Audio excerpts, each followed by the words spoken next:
The road has always been a place of passage, but for some, it becomes a stage for silent horrors. In the late 1980s, while Florida sold the world an image of sunny beaches, perfect vacations, and theme parks filled with tourists, another reality was taking shape far from the postcards. Beneath the hot asphalt of the highways, stories of brief encounters, loneliness, and desperate choices piled up night after night. Trucks crossed the state in silence, lonely drivers searched for temporary company to break the monotony of the road, and no one imagined that certain encounters were destined to end in death. The atmosphere seemed to carry an invisible tension, as if something was always lurking, watching, waiting.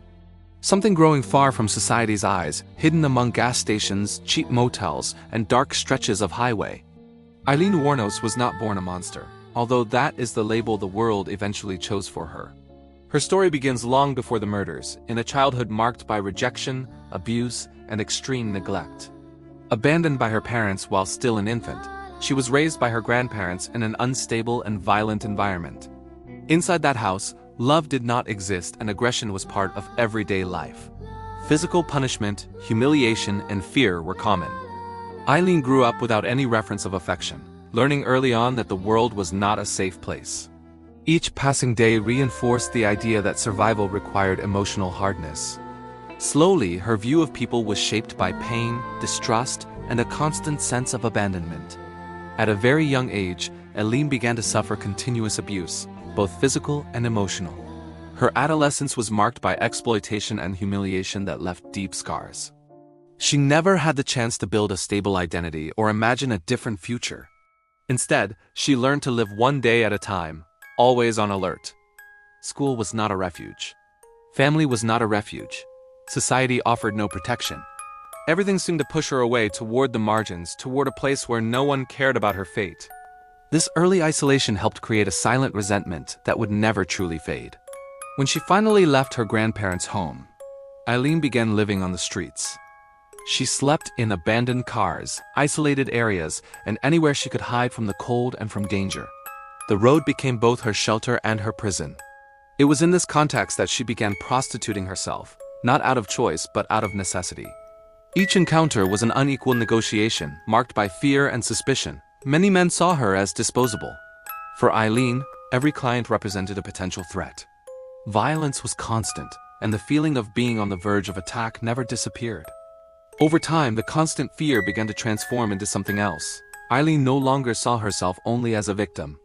Inside her, a rage grew, accumulated over years of abuse and abandonment. A rage without a name, without direction, but one that manifested in increasingly dark thoughts. The road, once a symbol of survival, began to represent a battlefield. Aileen believed she needed to be ready to defend herself at any cost. This mindset, built over years, would become decisive in what was to come. In 1989, the routine of Florida's highways was broken by a crime that initially appeared isolated. A man was found shot to death, his body abandoned in a remote area. Police did not give the case much attention, treating it as just another violent incident among many others. But it was only the beginning. In the months that followed, new bodies began to appear, all men. All found near highways, all killed by gunshots. The pattern was not yet obvious, but something unusual was beginning to take shape. While the bodies appeared, Aileen continued her life on the roads as if nothing had changed. To the outside world, she was just another marginalized woman, invisible to society. But inside, her mind was in constant turmoil. Later, she would claim that all the murders were acts of self-defense. According to her, each man had threatened, assaulted, or attempted to kill her. To Aileen, pulling the trigger was a way to survive. Whether this was entirely true may never be fully known. What is certain is that each death pushed her further away from any chance of returning to a normal life. Between 1989 and 1990, 6 men were murdered. 6 lives ended violently. 6 families left without complete answers. The media began to notice the repetition of the crimes, and the idea of a serial killer started circulating among investigators. The shock was even greater because the suspect was a woman. This broke expectations and fueled the public's morbid fascination. Police intensified their efforts, gathered testimonies, and began constructing a psychological profile of the person responsible. Witnesses described encounters with a blonde woman, aggressive and unstable in her behavior. Small details began connecting, forming a disturbing puzzle. Aileen came under closer scrutiny until she was finally arrested. Her capture shocked the nation. For many, it was hard to believe that a single woman, living on the fringes of society, was responsible for such brutal crimes. For others, her appearance and hostility confirmed every fear and prejudice society held. During interrogations, Aileen displayed contradictory behavior. At times, she appeared cold and detached. At others, emotionally unstable and explosive.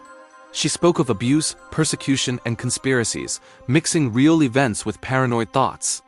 Her mental health became a topic of discussion, but it did little to alter the course of the case. The justice system focused on punishment, not understanding.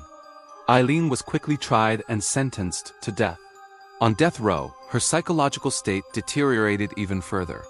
Isolated, heavily medicated, and constantly monitored, Aileen began making increasingly disconnected statements. She claimed she was being watched, persecuted, and psychologically tortured. To some, this was clear evidence of insanity. To others, merely another attempt to gain attention. What was undeniable was that her mind seemed as fragmented as her life story. The world watched, divided between revulsion and fascination. In 2002, Aileen Wuornos was executed by lethal injection. Her death officially closed one of the most controversial chapters in American criminal history. But the impact of her story was far from over. Books, documentaries, and interviews continue to explore her life. The film Monster presented the public with a more human and deeply disturbing portrayal of her trajectory, reigniting debates about abuse, violence, mental health, and social responsibility. To this day, Aileen Wuornos' story provokes intense discussion. For some, she was a cold and calculating killer who chose violence. For others, an extreme victim of a system that failed her repeatedly. Perhaps the truth lies in an uncomfortable space between these two views. What cannot be denied is that her story exposes how abandonment, violence, and neglect can shape tragic destinies.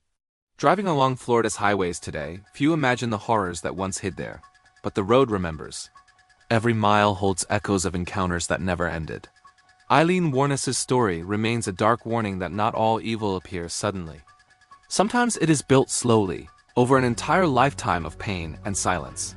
If you made it this far, leave a like, subscribe to the channel, and comment below. Did you remember this story? Your support helps keep dark narratives like this alive.